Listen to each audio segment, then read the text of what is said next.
So let me just calibrate a little bit. How many of you are students here at the Raikes School? Very impressive. And how many of you are parents of those students? Well, you should be enormously proud. And how many of you are faculty or board members? Okay, got it. That's very helpful. I just want to talk to the students first. I know how difficult it is to get into this school, and I believe that you have the chance to change the rate of change in the field of computing, science, and management. I think the thing that's really tricky for the faculty members in this school is that it is certain to be the case that computing, science, and management frontiers will be reinvented about 5 times in your career lifetime.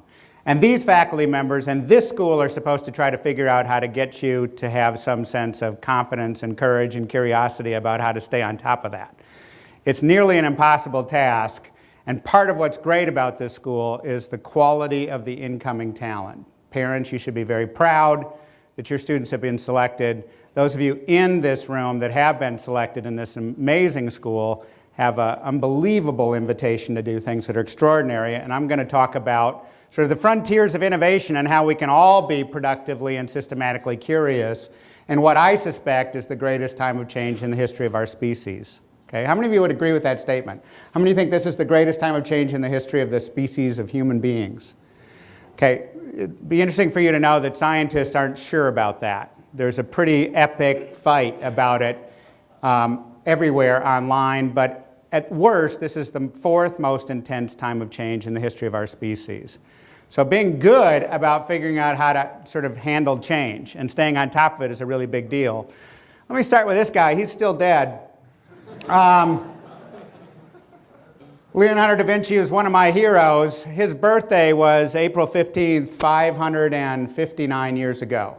Okay? And everybody knows what a genius he was, right? We're all told about his fantastic skills as an artist. People still stand in line every day at the Louvre in order to see the Last Supper and the Mona Lisa. And the reason why we think of him as such a great artist is because in art, like every other thing, what Leonardo da Vinci did, and this is a fantastic skill for those of you here at the Raikes School to try to emulate, is to figure out the category of problems he was solving and to solve it at the next highest level of complexity. Okay? Illustration, this is the first guy to figure out that if you measure yourself from wingtip to wingtip, it predicts your height within 1% or so. Now here's something that relatively fewer of you will know.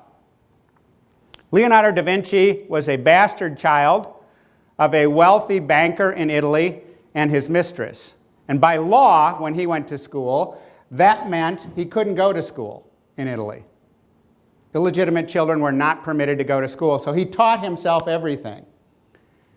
Leonardo da Vinci provably advanced the frontiers of human knowledge in at least 13 different domains. Had there been actual Nobel Prizes awarded while he was alive, the dude would have cleaned up, right? First kid on his block to collect them all and amaze his friends. And yet, I want to talk to you about a moment about 500 years ago when Leo screwed up. See, this guy is so amazing that I, like everybody else, am prepared to believe that he's actually not from this solar system. He got here from some conveyance we haven't figured out yet. That's how far ahead of his colleagues and peers he was. People often think we don't know very much about Leonardo da Vinci. They think he's like, sort of Shakespeare or something. But in fact, we know a lot. We know it because of his 13,166 pages of little books with his handwritten notes in them everywhere, the codices. That picture is a drawing of a human heart. Again, it's interesting to know the history in Italy at the time that he was a kid. It was illegal to dissect a human body, because this was given to us by God and shouldn't be defiled. I'm reasonably confident that one cannot do a detailed drawing of a human heart by guessing at it.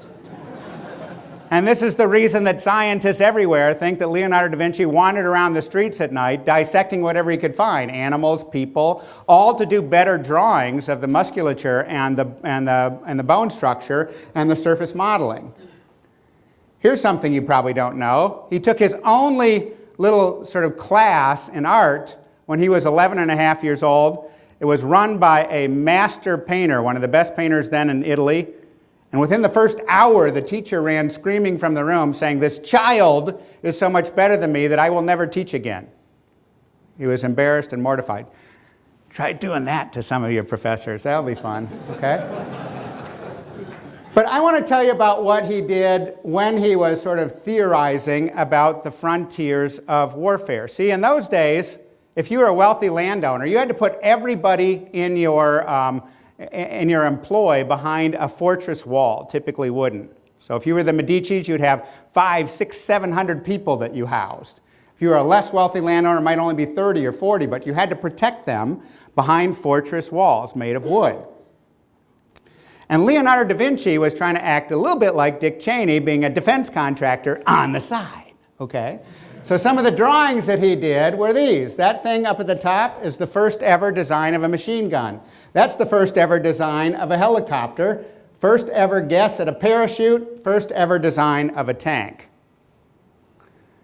Exactly 200 years after he died, people built this parachute to his exacting specifications with the exact materials that he suggested be used, and it worked perfectly. So he didn't screw up at the level of the actual surmises that he came up with, the guesses about what would come next. He screwed up in a bigger way, the way that I think is an echo for the challenge of those of you teaching or attending the Raikes School. The way he screwed up is he failed to understand a moment that mattered, a moment where everything needed to be rethought fundamentally. Now, what was going on at the time was a threat newly mounted by those pesky French. You see, what they were doing is they were showing up in Italian villages with these cannons, low cost, lightweight, portable, on wheels, quite accurate. On top of which, only the French would think to filigree a cannon barrel with all this unnecessary ornamentation, which is another thing calculated to piss off your average Italian, right? So they would show up and they would go to the corner of the fortress walls, typically a blind spot, and they would start blasting away, creating a fire. And then the fire would get, raging out of control. The villagers would all come out to put the fire out, and they would be slaughtered. And this is bad for morale. Worse, the defense in those days was done by mercenaries. And what happens with your mercenaries when you've got a superior form of warfare? Switch sides. Don't you just hate that? Or they say, I think I'll just sit this one out. Thank you very much. I'll stay back and have another plate of pasta, perhaps the clams oreganato today. So what actually happened took 30 years to solve after Leo died. I'm telling you about a moment he screwed up. What did he do? He tried to respond with shock and awe, with sort of the same kinds of tactics on steroids. Very American idea. What worked turned out to be radically different. It was a change in the way they lived, a change in the social contract, and the way they designed the places that were their communities. Let's look at the design solution first. What's interesting is the new design for how they would live was a completely different shape. People would live way back in the center here, but they would have all these beautiful terraced gardens, perfect for growing Italian herbs. The walls, instead of getting higher and more fortified and impervious, got shorter, more porous, and vastly more beautiful. And what you can do, of course, is put an archer way out here. If somebody's rolling a cannon up, they're going to have a really bad day. Okay? Everybody's safe on the inside, and meanwhile, you've got a beautiful place to plant everything that makes your life nice. Really interesting way to change the design to respond to an interesting threat. But the other one was even bigger, and a very big part of what I think is happening today. When Jeff introduced me, he said, boy, it's really important to think about technology, and it's really important to think about business models. He's absolutely right. The history of Microsoft is that it radically reinvented business models, not just technologies. But there's a third leg of that stool, which is to think about how human beings are living their lives. What are we trying to do? What's working and not working? What's failing and not failing? This was the idea of the Medicis, a completely different social contract. They said, yes, we own the responsibility of protecting you, but you know what? As a member of this society, you have those certain rights, but you might have some concomitant responsibilities too. And maybe what you ought to do is devote 2 years of your life to protecting everybody else in the community when you're young.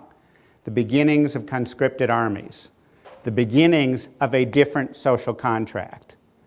A very big part of what we have to reinvent in the United States these days, in my judgment, is changes in the social contract. Changes in the way in which we engage people to do amazing things and letting them be part of the things that they're engaged in achieving. That's the thing that I think is missed most of the time in modern innovation. We tend to take whatever category we're thinking about and in straight line extrapolations just do more of the same. The innovation that I expect out of the talent in this room, that I expect out of this extraordinary school, is the kind of innovation that allows us to see moments that matter and to understand when things have to be reinvented more fundamentally. That's the promise. That's the expectation. That's what you've signed up for, in my judgment, at this institution, okay? This is an extraordinary place, and I'm proud to be here. It's my first visit, but once I did a little bit of research and study about the people that come, the decade or so of alumni that you're starting to generate in the world, and the things that those individuals are doing, I'm very proud to be here, and I'm very proud to give you 3 simple ideas to think about as you graft an innovation competence into everything else that you're doing. I'm going to begin with some fundamentals about innovation because, as Jeff points out, the way people think about it, talk about it, and teach it turns out to be woefully misguided. Okay? Most people think that it comes from creativity. Most people think that when it comes time to innovate, what we're supposed to be, somehow or other, is geniuses, gadflies, rocket scientists, mad scientists, or people in agencies hepped up on not very legal substances. Okay? And I'm here to tell you that it comes from a different place and it works in a different way. The second thing I want to talk about is platforms and this new topic we call convergences. It gives you a sense of where the next big things are likely to come from. And the third thing I want to talk about is your world, a little bit, of information systems and why we are only at the very beginning of a time that is likely to be unbelievably extraordinary in your career lifetimes. Okay? Now, I'll get some of that wrong.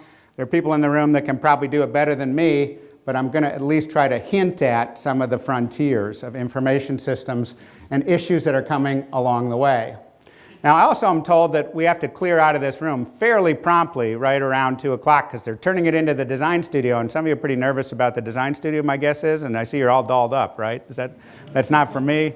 Yeah, okay, so you're making presentations in this room? All right, so I'll be brief and concise, but I'm going to cover a lot of ground. First, I want to give you a sense of the structural reasons why innovation is a hot topic. These reasons, all of them, are drivers of the sort of growth factors for industries and enterprises. What most companies are discovering now is that they cannot do business as usual. This came to me sort of in a flash one day when I was standing in a drugstore. And I started to count, and I realized there were 64 different variants of Crest toothpaste alone in front of me. Okay?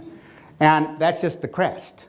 Then you get to the Colgate, right? And then you get to the Rembrandt, and then you get to the other brands, and you start to look at it and you think to yourself, boy, am I glad I'm not in the toothpaste business, because this looks like it's pretty tough. Every category is hyper-contested. Every category is going through all kinds of challenges and changes. The smart folks, though, are saying they need innovation to drive their organic growth. Jeffrey Immelt at General Electric has declared that he is going to leave in his wake as the CEO of GE one legacy, and that is that he will change the organic rate of growth at GE from 5% a year to 8% a year. Many of you in this room are probably too young to recognize that that's actually a fairly tough challenge in a company the scale of GE. In fact, putting it in plain American that dogs and cats can read, what he has declared is he's going to create a company competence that will generate enough new revenues every year to create the equivalent of a Fortune 50 company from things he was not selling the year before. Nothing ever before like it in human history has ever been accomplished. These are the kinds of things that the great leaders are doing. They're giving themselves clear challenges, deep metrics, and a deep competence to go with it.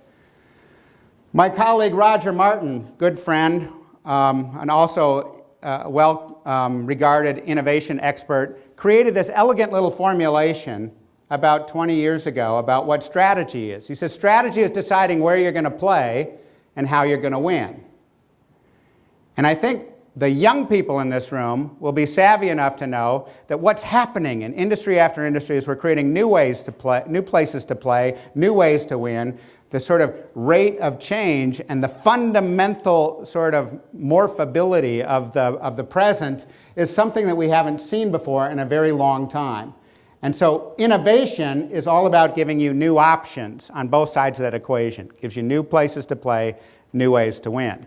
But the truth is the field is still peering through the fog. It hasn't yet fully given up its secrets, and most people approach it in a way that is deeply, deeply misguided. Okay? This is the place I typically start when I'm privileged to work with firms. I ask them if the rate of change in the world is exceeding the rate of change in their enterprise. Here's another dead guy, Chuck. Okay? And what he says, and you can read it there, is so beautifully written 173 years ago that it approaches poetry. Okay? Some of you will know that until recently it was illegal to teach the theory of evolution in the great state of Kansas. So one of your options, if you want to not be sort of assaulted by the need to innovate, I guess, is to relocate to the great state of Kansas, but I'm not sure that will give you deep protection from the... Of course, some people prefer the language of business leaders. Here's Jack Welch. He considers himself to be the greatest business leader in history.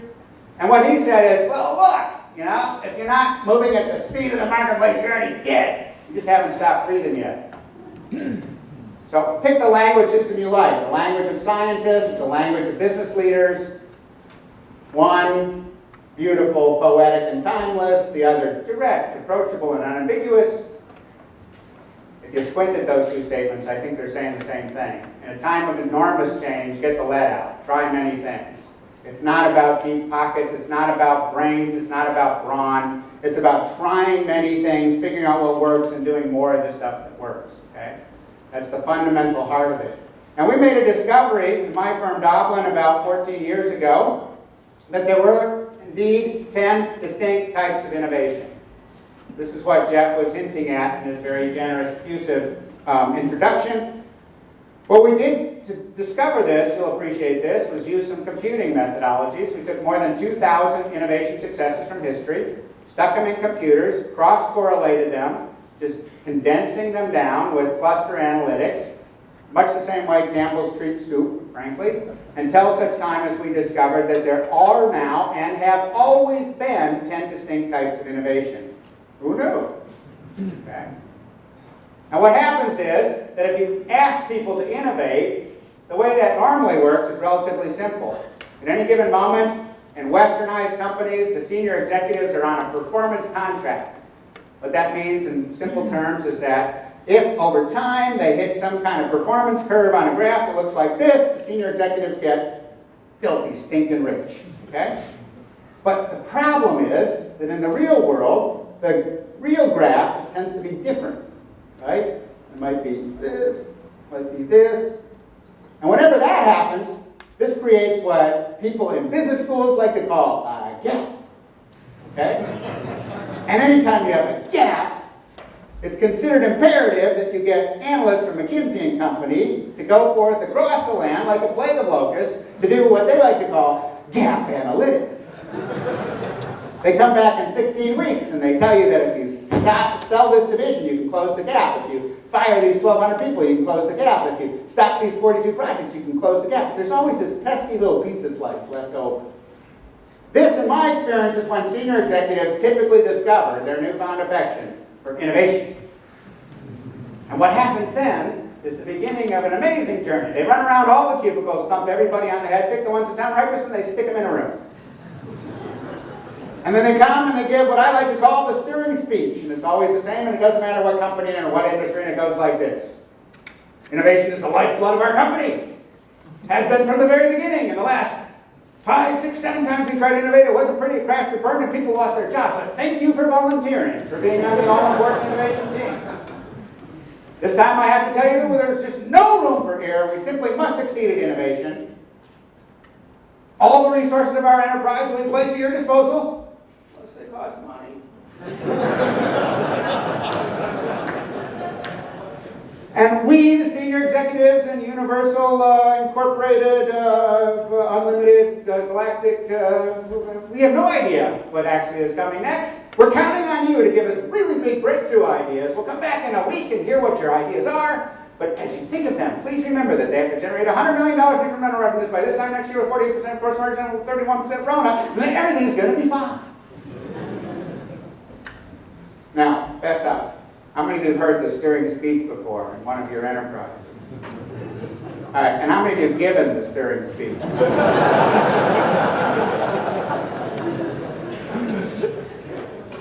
What I like to do is hang with the victims, the ones that have just gotten the stirring speech, because what always happens is the senior executives leave in a haze of blue smoke, and somebody, some eager beaver, young, maybe a Raikes School, graduate, will jump up and say, all right, we're the innovation team. And I got the pen. Who's got an idea? Brainstorming ensues next, ladies and gentlemen, and this is a carcinogen that the Surgeon General hasn't gotten around to regulating. Okay? Here's the thing you need to know. You want to innovate, you want to do something amazing, stick people in a room, and they will mostly think of new product ideas.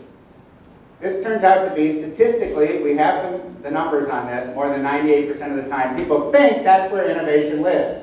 In fact, at a minimum, in an interconnected world, it lives here. More about that in a moment. Service also is now an expected, normal part of perfect experiences. People want the service to be 24/7 and impeccable. 16 years ago, it became popular thanks to Jim Champy and Michael Hammer, the two guys that popularized business process reengineering, to not only invent what you do, but how you do it. Core processes are unique to your company. Enabling processes are things you can buy from the likes of Microsoft, IBM, SAP, Ernst & Young, Google, Twitter, everybody that can plug in modular capabilities that can help you to do the things that you're trying to do. Downstream, channel, brand, and customer experience. And upstream, brand new ways to partner with other firms and brand new business models. Now, our own hometown hero, Jeff Raikes, lives right here. He was the guy that figured out how to create a bundled set of product capabilities that completely made it impossible to do business against Microsoft if you were selling a standalone product like a Lotus 123. Okay? But I'm here to tell you that all 10 types of innovation are important and need to be orchestrated with care. In fact, here's a really important rule of thumb. If you orchestrate 6 or more types of innovation with some care, that's what gets you above threshold. That's what it takes to change the world, which is the new aspiration, the mission of this school underneath your president and leader. Okay? Now, I've posted all these slides for you on a secure website, and at the end of the festivities I will reveal unto you how to get them. But one of the things that should be useful is that I've tried to define each of those types of innovation in simplified ways, so that you can see exactly what the heck I'm babbling about and have some sense of what it means to create a product system, a platform instead of a product. By the way, this is where people start, and if you can just get them over to here, that will increase the value of innovation by 10x. If you can further get them to augment that with 5 other types of innovation, you can increase the value of innovation by 100x, okay? And create a much greater likelihood that it will last 10 years or more before somebody can knock it off of its perch. Now let's take a look at what I call the examples of this. This is the spot the innovation game for the next few minutes. How many of you have ever used a Dell computer in the room? Okay, can I have a testimonial moment? How do you feel about your Dell computers? Everybody picking up the level of emotional intensity in the room? How many of you use a Macintosh computer at your home or your office? Okay, can I have a testimonial moment? How do you feel about those? Slightly different level of emotional responsiveness. Did you notice that? Did you pick up? It was subtle, but did you pick it up? Okay, now here's the thing that's interesting. Michael Dell's been doing business selling compatible computers for 23 years. In a Corexu of more than 1,200 companies worldwide that focus on this field. It's a brutal nightmare of a business to be in. And over 23 years, out of 1,200 companies in the ecosystem that makes personal computers, only 4 of them have been reliably profitable, and Dell is one of those. And nobody freaking likes their products. I consider this an anomaly, okay, and interesting to learn from. What they did is they stitched together 8 distinct types of innovation to win. What they don't care about is the product. Now, we made a case 5 years ago that they needed to start caring about this, and they sort of didn't get that memo. But it's very interesting to understand that this is a viable business not because of the product. Everybody else in personal computers assumes that engineering is everything. Boy, if I make more zippy features and if I create a really, really great interface and I put these other options on it, that's what will win. Not the case in this particular industry. How many of you use one or multiple iPods? Okay, pretty much everybody in the room. So Steve Jobs and Jonathan Ive, the designer of this thing, that's the first generation iPod, debuted first half of 2001. This did not come out until the second half of 2003. What were they all doing? You know, everybody just busy sticking the little things in the nice boxes? No, they had 200 lawyers working around the world and around the clock to negotiate the right to legally sell you songs one at a time. It's really interesting to think through what it means to do business when you take even the laws that govern your ecosystem as variable instead of fixed. So what's going on here is they came 5th to the party. There were 5 major MP3 players before them. And they showed up last.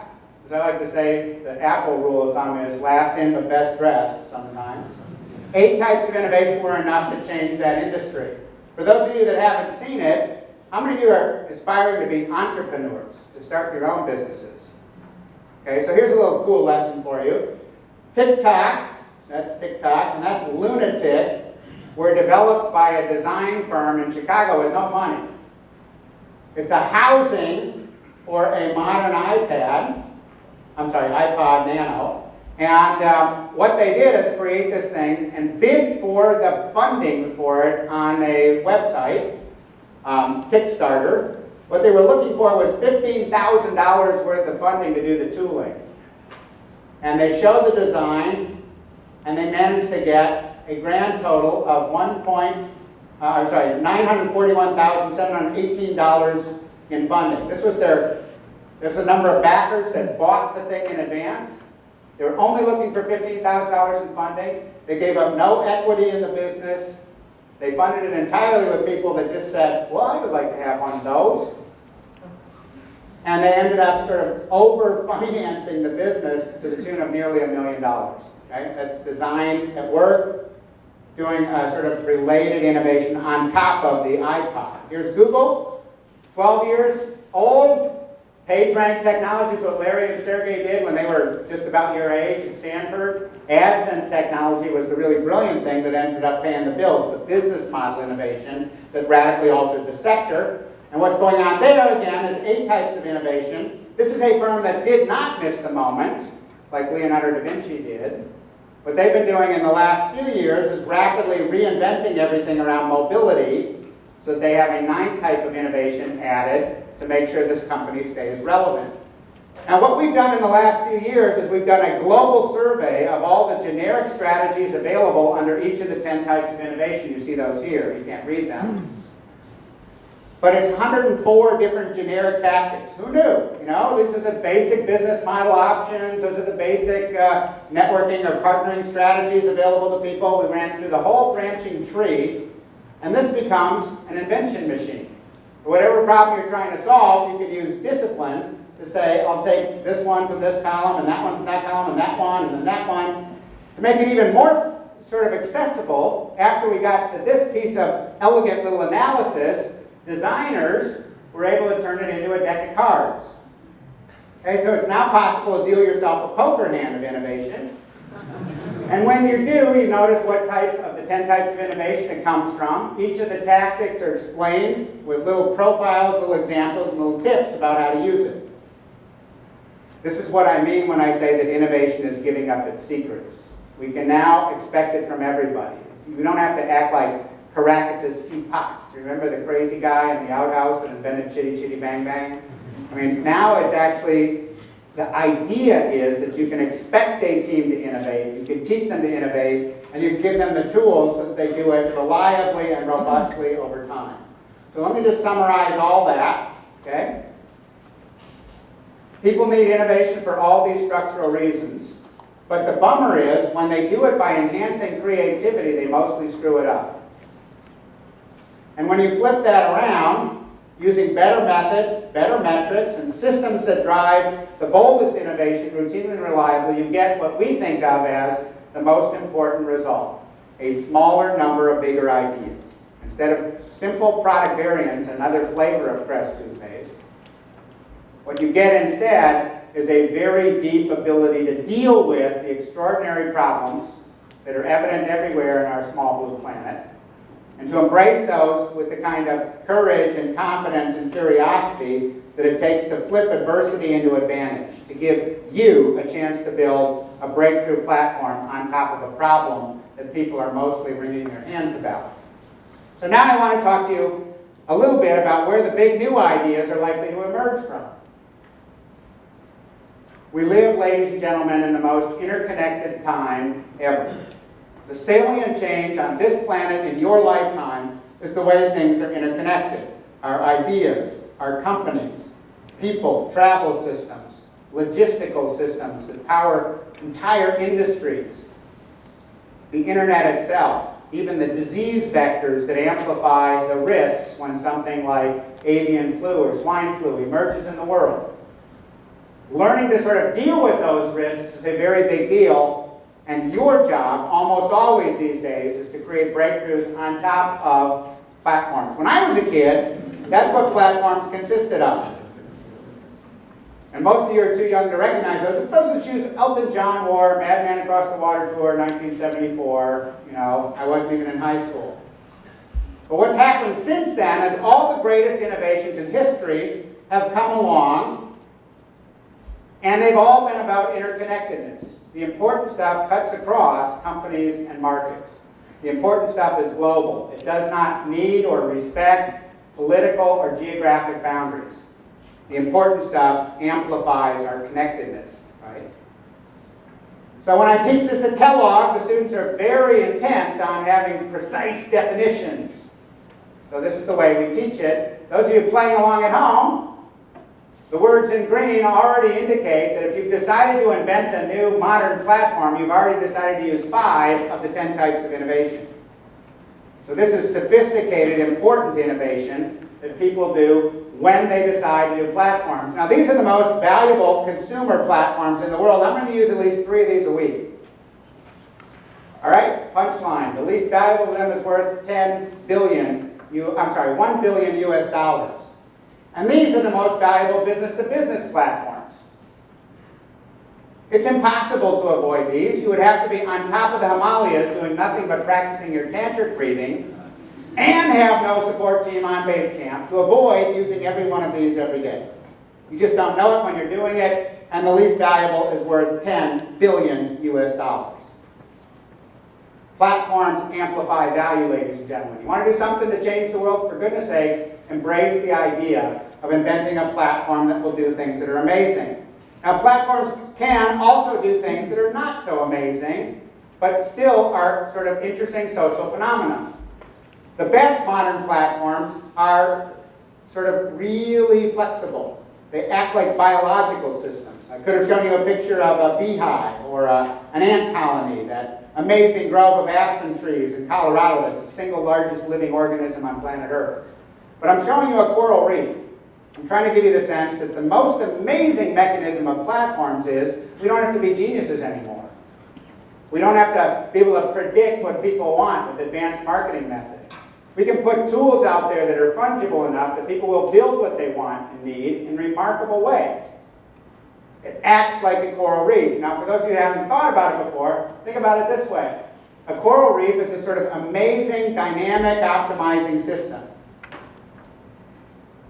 All these amazing interdependent life forms that sort of come and coexist. And there's nobody in charge. Okay? You don't have to have a staff meeting on Monday morning to say, yo, this part of the reef over here, kind of dirty, sharks are showing up too much, kind of a lunch bar.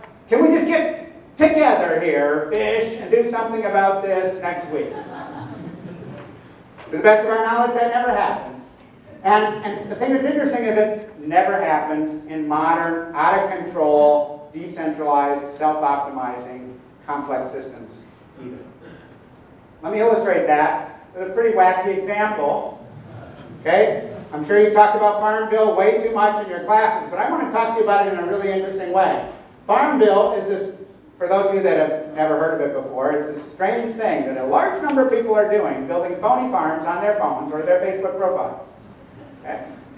And for those of you that have never imagined such a thing, this is the way it works. You buy a chicken, a duck, some corn, you plant it on your phone, then you pester your friends to come visit your phony farm on your phone or your Facebook profile to comment on it. Okay? Now people count on the entire state of Nebraska to do the farming for us. Okay? But it might interest you to know that although a lot of people don't want to be farmers anymore and are happy to let you do that, there are now 59.4 million people building phony farms on their phones. That outnumbers real farmers in the United States by 63 to 1.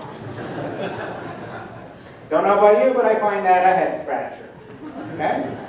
But wait, let's make sure we understand the business model. These guys, Zynga, not much older than most of you, by the way, figured out how to create a little technique to allow people to buy the little lamb, the little duck, the little goose, and to build their farm.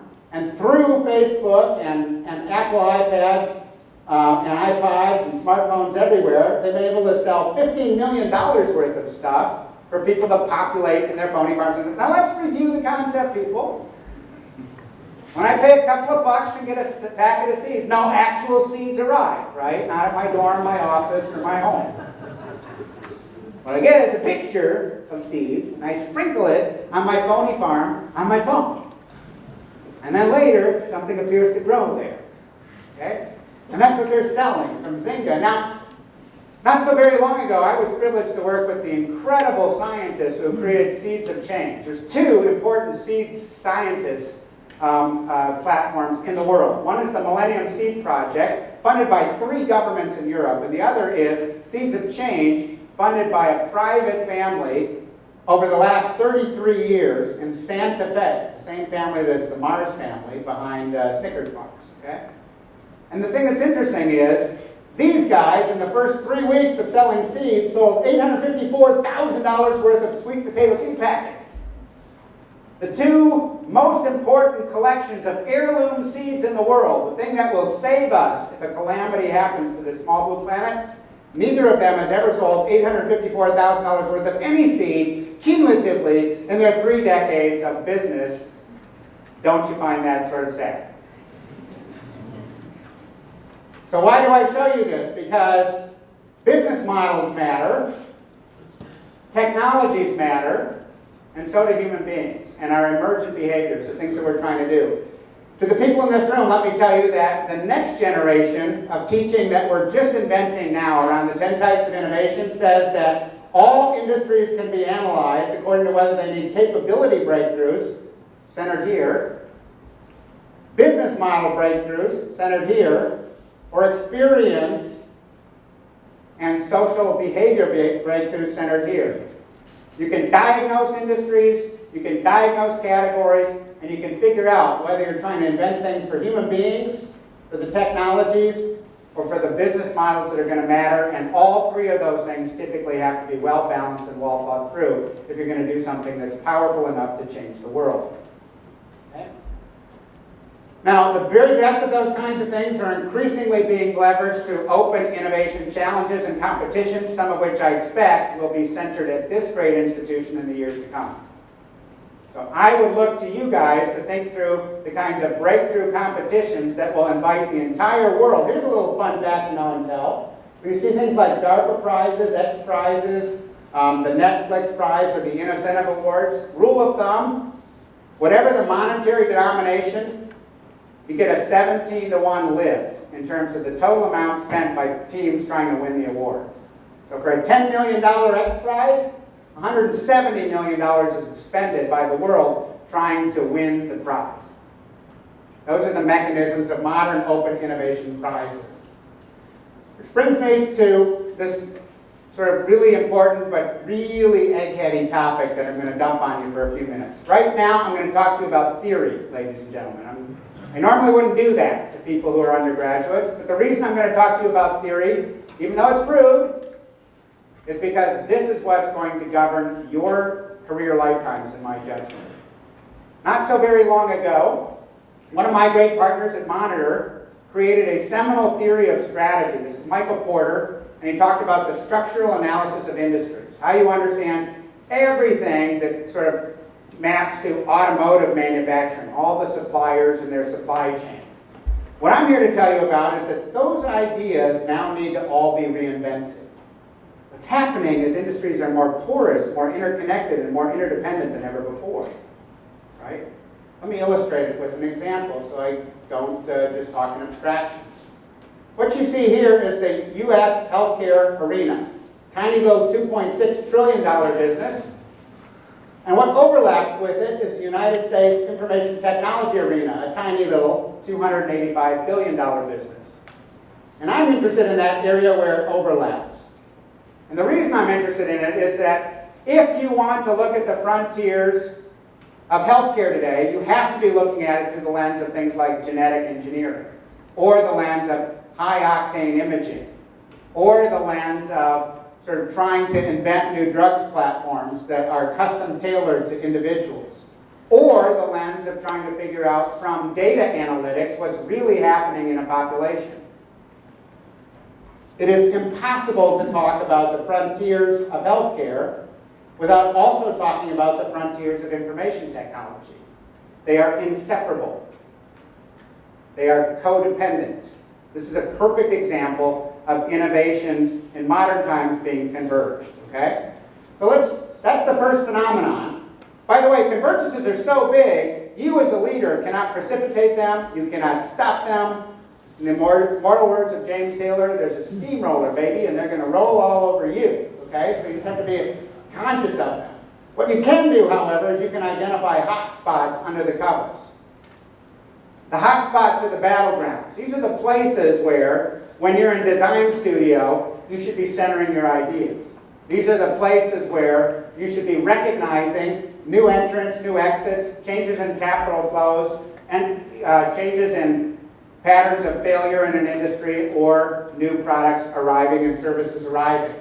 Because the reason for that is when you pick the right battlegrounds, you can get there first with something that's going to be game-changing for a decade or more. So right now there are 7 companies in the world trying to compete to win in patient electronic health records. Microsoft very well might be the winner. Number 2 is Epic. You know, there's several other players that are trying to win there. I don't know who's going to win. I don't have a crystal ball. But what I can tell you is that it's possible to see the battlegrounds where your innovation should be focused. And then you bring superior methods and tools to innovate more effectively than others. There's a whole bunch of these convergences. They're evident everywhere you look. And in fact, we have just finished inventing a new visualization technique for convergences. Next time I come talk to you, I will show you things like MRI scans of industries that show you the heat maps of where the breakthroughs are likely to come next. Okay? All these ones at the top are vertical industries that are going through enormous shifts. In media, for instance, if you haven't figured out by now how to trade off digital dimes for what used to be analog dollars, you're toast. Okay? And what's also interesting is the indirect shifts. So a lot of the things that you guys have to think about, whether it's risk analytics or security strategies or cloud computing or nanotechnology or quantum computing, these are things that are sort of distributed multi-industry shifts. They're going to happen lots of places all at the same time. The ones at the top you have to deal with. The ones at the bottom give you an accelerant, a catalyst, a way to change something ahead of everybody else. I want to illustrate that with an actual practical example. This shot is from the famous movie that won Best Picture, not this year, but last year. And it is a way of introducing a rather grim and sorry subject: the modern history of improvised explosive devices. This school was made possible by the generosity of Jeff and Tricia and others that sort of come together to sort of create a new science. And what Microsoft did was reinvent itself amazingly 3 times over 20 years.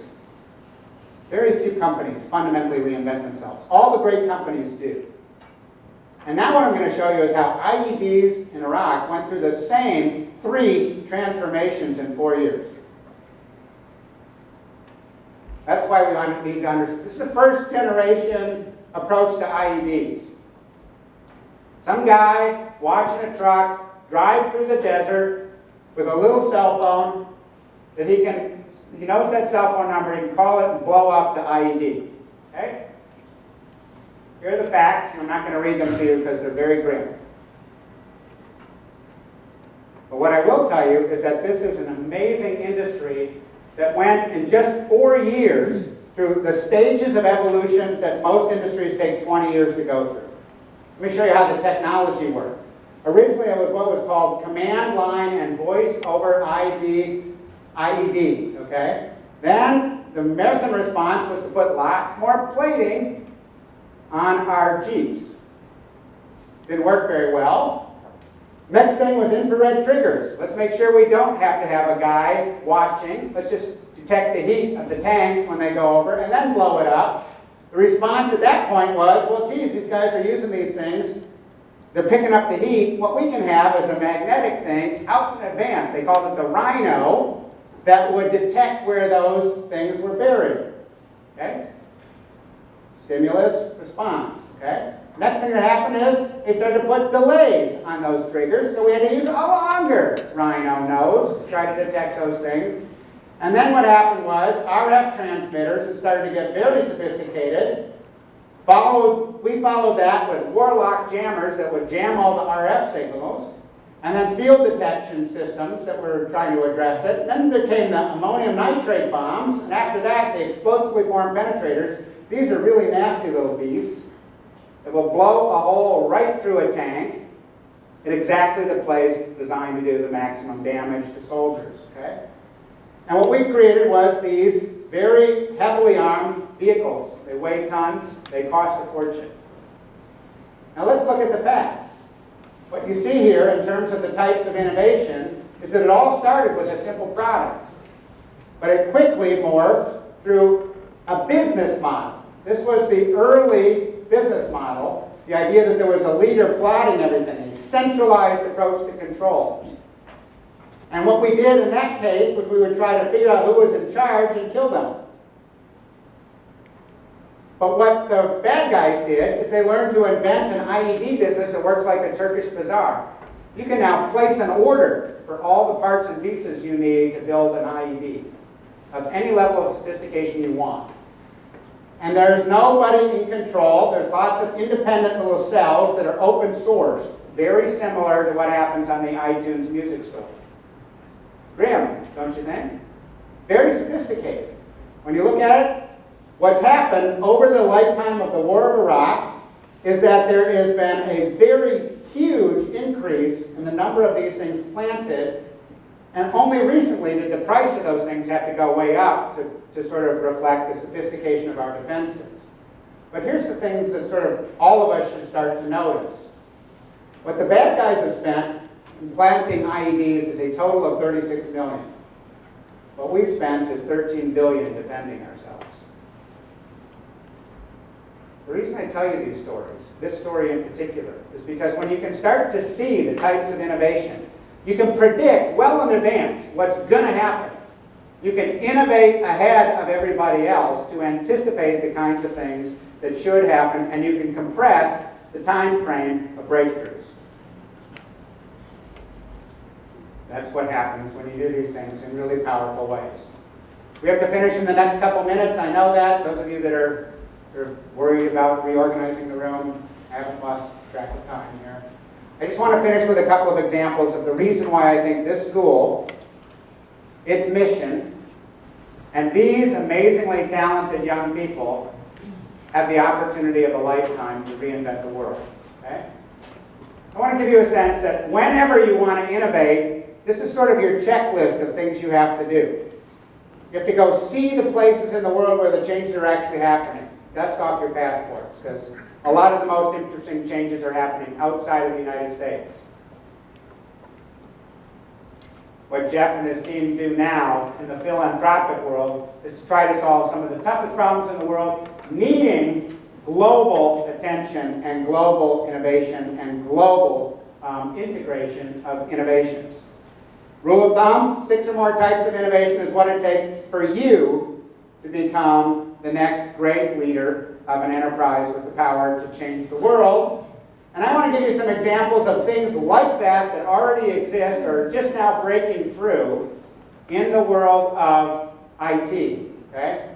And complex management systems. This rehab care system is a complex integration inside of hospital systems that is trying to radically alter the ways in which medical teams do their records and pragmatically get cloud computing to do the real work of hospital treatments. And collectively it's using 6 types of innovation. What they replaced was doctors who had Palm Pilots, and everybody would have to stand at the end of the day to synchronize all the Palm Pilots.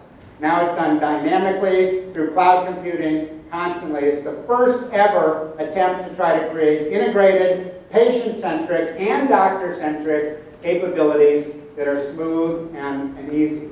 Intermountain Healthcare has done the same thing by creating a virtual set of records, leveraging their medical health records and specifically their imaging. They went from 1.5 petabytes of data to 3 petabytes of data in just 1 year. Okay, they just doubled the amount they had to do once doctors learned that they could get all their images online with no delay from cloud kinds of applications. 4 types of innovation is what they've done here. Obviously, you would want to sort of turbo boost it here and maybe here. Okay? I suspect that many of you watched the Watson competition with IBM. I don't know how many of you have been tracking what IBM has declared. The day that they won Jeopardy, IBM ran full-page ads in the New York Times and the Wall Street Journal the next day saying, and the winner is humanity. Because what they're trying to do is to take the gnarly problem of solving Jeopardy problems and reinvent it around medical diagnostics.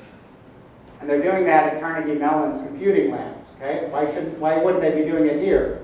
The idea is to try to figure out how to take the kinds of problem solving, inference engines, and fuzzy logic, and extraordinarily deep data, and lots of misinformation that you have to process, and turn it into a medical diagnostic machine that will support and reinvent what Western doctors do everywhere in the world, and might, for the first time, allow sophisticated diagnostics to happen in villages in Africa everywhere in the world, all at the same time.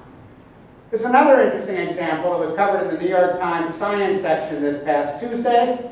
What you see here is very powerful supercomputing environments and SAGE environments, graphic environments, that are connecting the California Academy of Sciences in San Francisco with labs in the Middle East. Here's something interesting, ladies and gentlemen. This is debuting in a museum. Some of the most important supercomputing in the world debuting in a museum so that we can dramatize for visitors what it means to go through 9 or 12, I think it is now, orders of magnitude from very microscopic things to huge macroscopic things that connect across galaxies.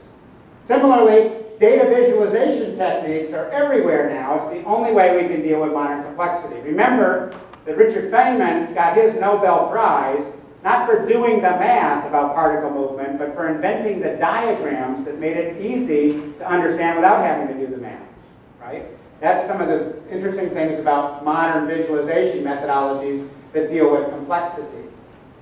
And this one, of course, is the first one that's analyzing sunspots with supercomputing applied in the atmospheric research labs in this country, National Center for Atmospheric Research. That's not a flower, that is a sunspot.